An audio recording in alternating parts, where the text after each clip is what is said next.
한결같이 평안한 삶을 원합니다. 물질도 좀 넉넉하고요, 마음도 평안한 상태를 원하죠. 바람이 없이 아주 잔잔한 호수, 그 호수에 건너편 산이 비치는 그런 아름답고 평화로움을 소원합니다. 하지만 우리가 살아오면서 경험적으로 알고 있죠. 항상 그럴 수만은 없다라는 것이죠. 참 지내기 좋았는데 어느 순간에 바람이 불고 추위가 오고 눈도 오고 때로는 완전히 얼어버리기도 합니다. 평안을 원하지만 그렇지 못한 여러 일들, 이 원하지 않는 고난을 만나면 사람들은 몇 가지 반응을 보이게 되는데요, 그 중에 하나는 다른 사람이나 어떤 이유들을 대면서 책임을 돌리는 것이죠. 이렇게 된 것은 그 사람 때문이야, 그 환경 때문이야, 그 사건 때문이라고, 나는 어쩔 수 없었어 라고 말하곤 합니다. 또 어떤 경우에는 지금 당한 그 고통스러움을 덮어버리려고 애를 쓰게 되죠. 부인하는 것, 영화를 보고 음악을 보고 떠들고 말하고 먹고 마시며 덮어버리려고 합니다. 또 어떤 경우에는요, 또 완전히 그 문제로부터 도망쳐 버리려고 애쓰죠. 집과 사회를 떠나, 혹은 어떤 경우에는 현실 도피를 이루어 노숙자가 되는 경우도 우리가 흔히 볼 수도 있습니다. 문제 해결에는 도움이 되지 않지만 우리는 이 몇 가지 방법들을 오고 가곤 합니다. 왜 부딪혀 문제들을 이기려고 하지 않을까요? 그 이유는 고통스럽기 때문이죠. 하나님께서는 우리들이 이 문제를 덮어두거나 잊으려고 애쓰거나 책임을 다른 이들에게 돌리기를 원하지 아니하십니다. 문제 앞에 극복할 수 있도록 당당히 서서 이길 수 있는 방법을 주셨기 때문이죠. 그것은 바로 우리가 기도할 수 있다는 것입니다. 기도하는 것보다 더 나은 방법이 있습니까? 저는 그 방법을 택하겠습니다. 그것이 있다면 말이죠. 기도하는 것 외에는 없더라 라는 것입니다. 우리가 새로운 환경을 만나게 되었죠. 새 학기, 새 교회, 새 과목, 새 친구, 또 예상치 못한 경제적인 문제들, 가정의 문제들, 아이들 직장 문제들, 학교의 문제들, 사람들과의 관계의 문제들, 예상대로 이루어지지 않는 삶을 우리가 살아가고 있죠. 어떻게 이 환경들을 이겨내고 즐거운 삶을, 평안한 삶을 이루어갈 수 있을까요? 자, 먼저 예수님을 좀 생각해 보겠습니다. 이제 곧 잡히시고 배반당하시고 고통받을 십자가에 달려 죽는다는 것을 아시고 계셨습니다. 그러나 우리 예수님은 이 최악의 상황에서 다른 사람들을 비난하지 않으셨습니다. 제자들을 향하여 비난하지도 않으셨습니다. 자신을 팔아버릴 유다에 대해서도 그러하셨습니다. 또 우리 예수님은 최악의 상황이 아무렇지도 않다라는 듯 연극을 하지도 아니하셨습니다. 십자가, 그로 인한 고통을 똑바로 그대로 바라보시며 직면하셨습니다. 도망치지 않으셨다. 그리고 이제 막닥뜨릴 고통을 다 가슴에 끌어안고 겟세마네 동산에 올라가 엎드려 계십니다. 본문에는 감람산이라고 되어 있죠. 감람나무, 올리브 마운틴입니다. 이 감람산 한 부분에 겟세마네라고 불렀던 동산이 있었습니다. 자, 마지막으로 제자들과 함께 저녁 식사, 만찬을 나누셨습니다. 이것이 우리 성만찬의 시작이었죠. 집을 나와 기드론 시냇가를 건너고 감람산에 오르셨고, 그리고 그곳에 엎드리셨습니다. 기도하시고 계십니다. 기도하심으로 십자가의 고통을 직면하시고, 기도하심으로 십자가를 매셨고 달리셨고, 예수님은 승리를 이루어내셨습니다. 자, 이제 그 마지막 밤에 제자들은 어떠했는지가 성경에 나와 있습니다. 이 제자들은 예수님의 여러 번 하신 말씀들을 통하여 이제 예상치 못했던 큰일이 일어날 것을 알게 되었습니다. 또 조금 전에 함께 나눈 마지막 만찬 중에 이 밤이 마지막일지도 모른다라고 하는 중요하고 고통스러운 일이 다가오고 있음을 느끼고 있었습니다. 자, 그 앞에 그들은 어떻게 반응하고 있습니까? 누가복음 22장 45절 있습니다. 시작. 기도 후에 일어나 제자들에게 가사 슬픔으로 인하여 잠든 것을 보시고, 예수님은 기도하신 후에 가까운 곳에 있었던 제자들이 잠든 것을 보셨습니다. 그들은 슬픔으로 인하여 모든 상황이 두려웠고 불안과 슬픔에 쌓였다. 하지만 그들은 이 상황에서 기도하라 하신 것을 잊고 기도를 잊고 잠들어 있었다라는 사실입니다. 잠들어 버린다. 기도할 것이냐 잠들 것이냐, 애써 피해버릴 것이냐 기도할 것이냐. 저는 어느 때 정말 솔직한 고백으로 너무 정말 생각하기 싫다, 기도도 되지 않는다, 기도했는데 마음도 편하지 않다라는 마음이 들어 잠이나 자자라고 잠을 청한 적이 있습니다.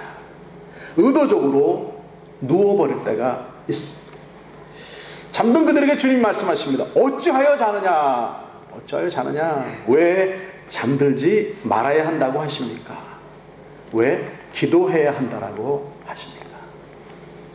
첫째, 그 이유는요, 유혹에 빠지지 않기 위해서라고 하십니다. 22장 40절 또 읽습니다. 시작.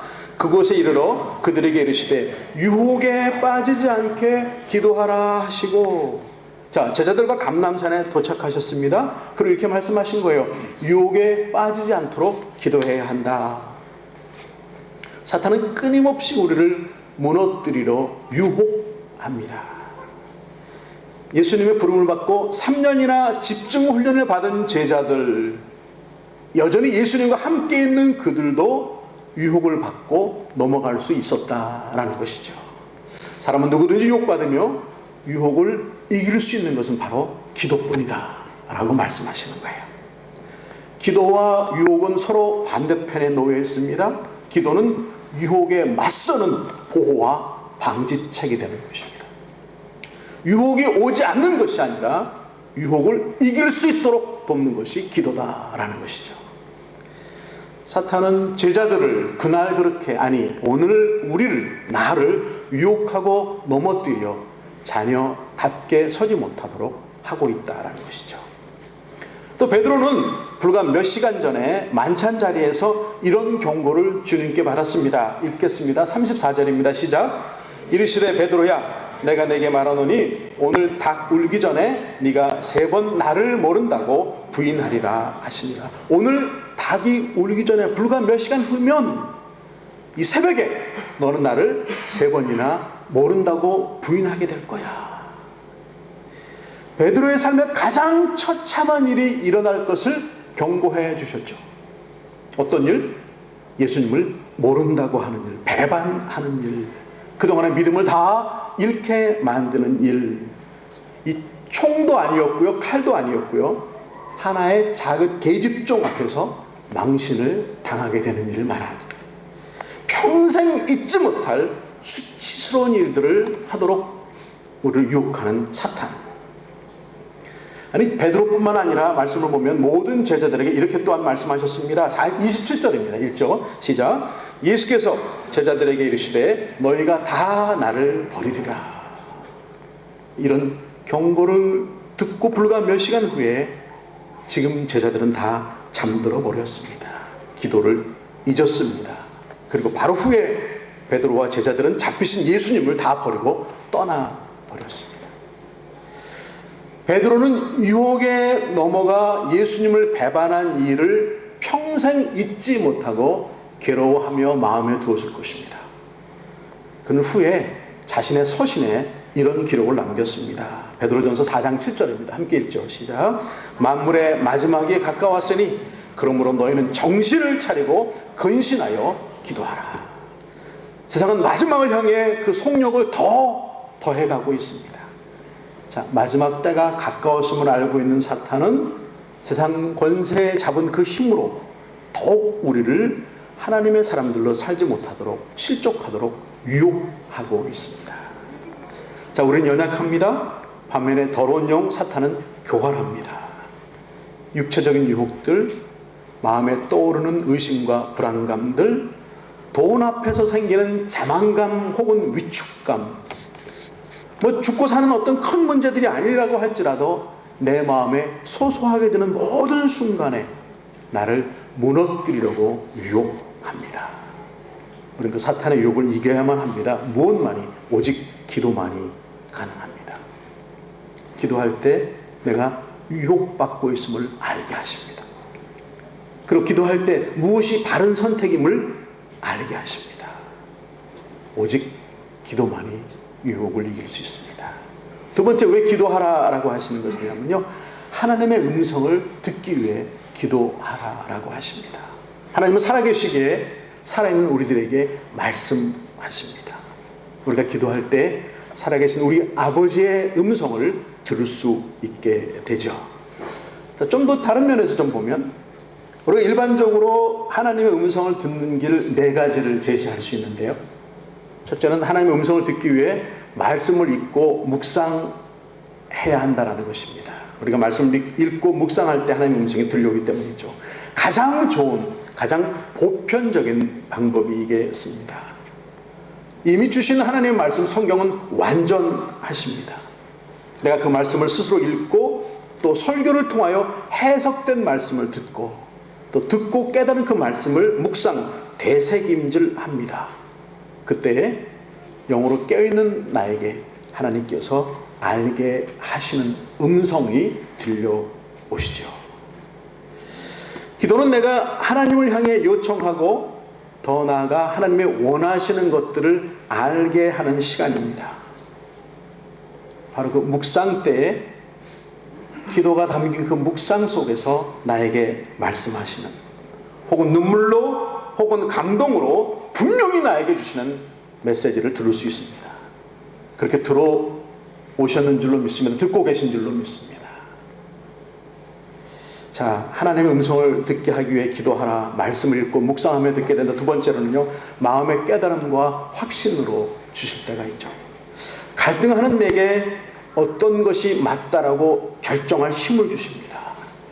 조금 경험적으로 나오는 것들이 이게 상황을 설명하기는 좀 어렵지만 매우 개인적으로 내 속에 개인 나름대로 역사하시고 계시는 성령, 한 분 성령님께서 임재하심 속에서 우리에게 그렇게 깨달음과 확신을 주신다라는 거예요. 자, 보십시오. 기도한다는 것은 하나님과 소통한다는 것이죠. 우리 몇 주 전에 다뤘지만 소통이란 무엇입니까? 막힘이 없이 오고 가는, 꺼리낌이 없는 상태를 말하는 것이죠. 기도하는 자와 그 기도를 돕고 계신 내 속에 계신 성령님은 이미 소통하고 계시고, 성령님은 하나님이시기에 이미 우리는 다 소통 가운데 있다는 것이죠. 성령께서 내 마음에 임재해 계시기에 내 마음에 확신을 주시며 응답하십니다. 그래, 이거야, 맞다라고 기쁨으로 채워주시고 해야지, 하자라고 말씀하십니다. 이런 응답이 깊어질수록 더 많은 체험들이 있을 수 있도록 하나님께서 나를 돕고 계십니다. 자, 보십시오. 하나님의 음성을 듣기 위해 기도해야 합니다. 말씀을 읽고 묵상하면서 마음의 깨달음과 확신을 통해서, 세 번째로는요, 주변 환경을 통하여 응답하십니다. 자, 내 주변 환경이 변화합니다. 바뀌어지고 있습니다. 그리고 그동안에 보지 못하던 것들이 발견됩니다. 어떤 일들을 시작하게 하십니다. 내가 원하던 원하지 않던 어떤 사건들이, 변화들이 나타나게 됩니다. 그런 가운데 내 기도들이, 하나님 원하시는 바들이 하나하나 무엇인지를 깨달아가며 나는 더 깊은 신앙의 삶으로 살아가게 됩니다. 그렇게 우리 변화하는 환경과 상황을 두려워할 것이 아니라 더욱 깨어 기도하면서 그 가운데 일하심을, 그거 나에게 말씀하시는 것들을 민감하게 들을 수 있어야 한다는 것이죠. 네 번째, 하나님의 응답은요, 사람을 통하여 주십니다. 하나님은 다른 사람들과 더불어 이 땅을 살도록 하셨습니다. 거의 모든 우리의 문제들은요, 사람들 간에 나타나죠. 사람들 속에 자녀답게 살기를 기대하시는 하나님, 바로 내 주변에 주신 사람들을 통하여 음성을 들어야 합니다. 그들의 말, 행동, 그들과의 관계가 좋든 나쁘든 꼬여있든 평화롭든 그 모든 관계를 통하여 우리는 하나님의 의도를 알 수 있게 된다라는 것입니다. 사람들을 통하여 다른 사람들을 만나기도 하고요, 그 모든 만남 속에서 기도하던 것들이 응답되더라. 그리고 나를 통하여 하나님의 일들이 이루어져 가더라라는 것이죠. 자, 세 번째, 우리 하나님이 왜 기도하라라고 하시는지, 주님의 그 강조함은요, 세상을 이길 능력을 우리가 얻게 되어야 하기 때문입니다. 어디서부터 능력을 받을 수 있을까요? 예수님은 가장 분명한 기도의 본이 되는 삶을 사셨죠. 하나님의 아들이신 그분도 이 세상에 살 때는 기도하셨다라는 거예요. 끊임없이 기도하면서 하늘에서 주시는 힘을 공급받으셨죠. 하물며 우리가 이 땅을 살아갈 때 기도하지 않는다는 것은 매우 어리석은 일임을 스스로 본으로 보여주셨다는 것이죠. 자, 30여세가 되었을 때 광야로 나가셨습니다. 이제 사명을 이루기 위한 사역을 시작하시죠. 가장 먼저 하신 일은 40일 동안 금식하시며 기도하셨다라는 거예요. 그 후에 제자들을 찾아 부르셨습니다. 그리고 제자들과 더불어 매일 새벽에 일어나 기도하셨고요. 어느 누구보다 피곤하셨지만 밤 늦도록 잠든 제자들 틈에 일어나 바깥으로 나가 기도하셨습니다.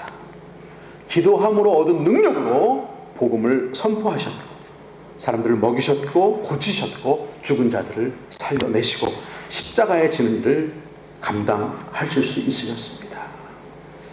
자, 당시 서서 기도하는 것이 보편적인 기도의 자세였다라고 하는데 우리 지금 이 본문의 예수님은 매우 결사적인 모습을 보여주고 계시죠. 무릎을 꿇고 간절히 기도하셨다. 오늘 본문은요 누가복음인데 누가는 의사였었습니다. 의사였던 누가의 시각에 예수님은 이렇게 기도하고 있습니다. 43, 44절이죠. 제 시작. 천사가 하늘로부터 예수께 나타나 힘을 더하더라. 예수께서 힘쓰고 애써 더욱 간절히 기도하시니 땀이 땅에 떨어지는 빗방울 같이 되더라. 그 간절한 기도, 그 기도를 천사들이 돕고 있습니다. 우리가 기도할 때 천사들이 우리를 도울 것입니다. 천사들이 도와야 할 만큼 기도는 힘든 것이고 중요한 것이다 라는 것이죠. 항상 기도하셨지만 항상 이렇게 결사적이지는 않으셨을 터인데 이제 만날 고통이 너무 크고 중대한 것이기 때문에 그렇게 결사적으로 기도하시고 계시죠. 또 예수님은 소리쳐서 기도하셨을 거예요. 그러니까 주변에 어렴풋이 잠들고 깼음을 반복하던 제자들이 예수님이 어떻게 기도하셨는지를 기록할 수 있었다는 사실이죠. 만만치 않은 절박한 상황은 그만큼 간절한 기도를 요구하게 된다라는 것입니다. 우리 인생 중에 기도가 필요치 않았던 분은 오직 예수님이셨을 터인데 하나님이셨기 때문에 그러나 그분은 아이러니하게도 가장 많은 기도를 하셨다라는 사실이죠. 예수님이 기도하심으로 기도의 중요성을 교훈하시고 예수님이 기도하심으로 능력을 입었고 세상을 이기셨기 때문에 그분처럼 기도할 것을 요청하시고 계십니다. 기도하는 것은 쉽지 않습니다. 왜냐하면 우리가 아직도 기도의 중요성을 모르고 있기 때문에 또 어떻게 기도하는지 모르기 때문에 기도하는 습관이 내 삶에 배어있지 않기 때문에 그러나 그래도 우리는 기도를 시작해야 하고 기도를 놓지 않아야 합니다. 자, 에스겔서 36장 37절 함께 있습니다. 시작. 주 여호와께서 이같이 말씀하셨느니라. 그래도 이스라엘 족속이 이같이 자기들에게 이루어 주기를 내게 구하여야 할지니라. 그래도 여전히 나의 족속 나의 자녀 이스라엘 족속이 이루어지기를 내게 구해야 할 것이다. 뭔가 잘 되고 계십니까? 그래서 기도해야 합니다. 뭔가 잘 안 되고 계십니까? 그래서 기도해야 합니다. 마지막 한 개 예를 들고 말씀을 마치기 원합니다. 미국의 찰스 캐터링이라는 분이 계십니다. 우리에게 잘 알려지지 않았지만 사실은 에디슨만큼 유명한 분인데요. 이분은 에디슨 이후에 최고의 발명가로 불려졌고요. 우리 쓰는 자동차 배터리, 자동차 스타트, 에어컨에 들어가는 냉장고에 들어가는 그런 프레온 가스 이런 시스템들을 만들고 미국 내 30여 개의 대학에서 명예 박사 학위를 받으셨고요. 자기 이름으로 300개 특허를 갖고 계셨던 분이었습니다. 찰스 캐터링. 이분이 27년 동안 세계적으로 유명한 제너럴 모터스 GM사의 자동차 회사에 들어가서 수석 연구원으로 일을 하셨죠. 이분이 나이가 꽤 들었을 때에 한 공개 모임이 있었고 그 공개 모임에서 사회자가 그분을 단상위로 불러 올렸습니다. 그리고 그분의 손을 같이 번쩍 들고 이렇게 말했습니다. 찰스 캐터링이 오늘 이 시간에 당신이 이루신 일을, 이 손으로 한 일들에 대해서 좀 말씀해 주십시오. 자랑할 수 있는 기회를 얻었죠. 자, 그분은 이제 마이크 앞에 서서 이렇게 말했습니다. 제가 평생 이 손으로 한 가장 중대한 일은 꼭 마주 잡고 기도하는 것이었습니다. 우리 기도하겠습니다.